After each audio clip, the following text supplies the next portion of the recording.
Assalamualaikum warahmatullahi wabarakatuh. Selamat siang semuanya. Saya Reni Eranita, mahasiswa pendidikan bahasa Inggris dari Fakultas Tarbiyah dan Ilmu Keguruan IAIN Langsa. Pada podcast kali ini, saya akan membahas tentang dampak negatif pembelajaran daring di daerah terpencil. Seluruh dunia saat ini sedang mengalami fenomena yang sangat berbahaya, yaitu munculnya sebuah virus mematikan yang bernama COVID-19. Sehingga banyak negara-negara yang menerapkan sistem lockdown. Lockdown sendiri adalah larangan mengadakan pertemuan yang melibatkan banyak orang, penutupan sekolah dan universitas hingga tempat-tempat umum. Usaha ini dilakukan untuk menekan resiko penularan virus corona pada masyarakat di luar wilayah lockdown. Virus ini pertama kali ditemukan di pasar Wuhan, Tiongkok, yang akhirnya tersebar secara cepat ke seluruh dunia tak terkecuali Indonesia.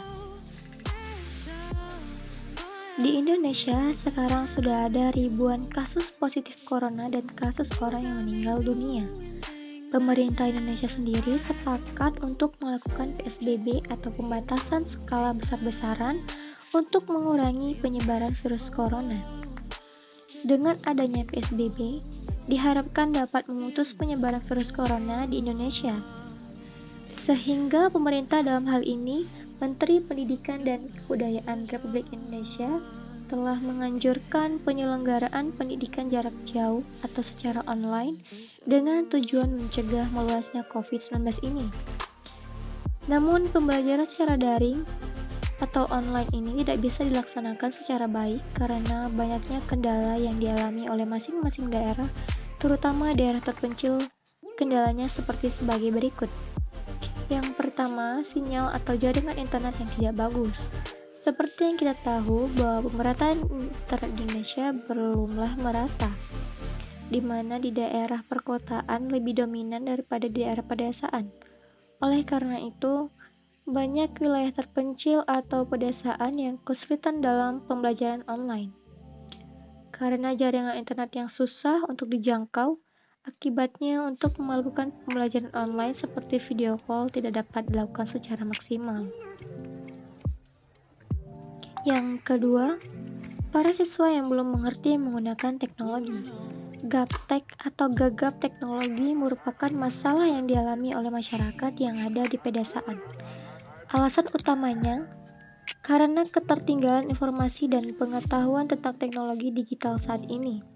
Oleh karena itu, program pembelajaran daring ini agak memberatkan siswa yang belum mengerti menggunakan teknologi digital. Bukan hanya siswa saja yang mengalami kendala, bahkan seorang guru pun ada yang tidak mengerti teknologi dan tidak tahu bagaimana cara menggunakan aplikasi Zoom, Google Classroom, video call, WhatsApp, dan sebagainya. Karena sudah terbiasa mengajar para siswanya menggunakan paket mata pelajaran. Masalah selanjutnya adalah siswa yang tidak mempunyai handphone karena keterbatasan ekonomi. Di zaman ini, rasanya handphone merupakan barang yang wajib dibutuhkan oleh semua orang. Untuk mengakses segala informasi yang ada di dunia dan dapat menghubungkan antar satu orang ke orang lain. Tetapi bagaimana dengan orang-orang yang tidak mampu membelinya? Yang keempat, kurangnya fasilitas yang memadai dalam proses pembelajaran online, sehingga banyak yang lebih memilih grup WA sebagai media pembelajaran. Cara pembelajaran pun cukup mudah, yaitu memberikan materi pelajaran, tugas-tugas tambahan, serta latihan soal di grup WhatsApp setiap masing-masing kelas yang dapat diakses oleh siswa di HP atau laptop mereka masing-masing. Walaupun beberapa kendala yang telah disebutkan di sebelumnya tidak mematahkan semangat para pendidik untuk tetap menerapkan metode pembelajaran daring yang terjadi demi mensukseskan pendidikan akibat virus COVID-19. Ada beberapa langkah yang dapat diambil oleh Indonesia untuk mengurangi dampak COVID-19 terhadap pembelajaran daring di daerah terpencil adalah: yang pertama, mengembangkan lebih banyak solusi untuk menjangkau siswa yang tidak memiliki internet, menyediakan dan memberikan berbagai bentuk pendekatan pendukung pelajaran, baik itu tanpa teknologi, berteknologi rendah maupun yang berteknologi tinggi. Meskipun program TV pendidikan Kemendikbud telah dijadikan sumber utama, akan tetapi masih diperlukan juga dukungan secara lebih langsung. Di banyak daerah yang tidak memiliki koneksi internet, guru sudah melakukan kunjungan ke rumah siswa. Dimanapun kunjungan semacam ini dapat dilakukan, maka pemerintah sebaiknya memberikan panduan tentang bagaimana melaksanakannya dengan aman dan menjelaskan bahwa dana BOS dapat digunakan untuk membayar transportasi guru.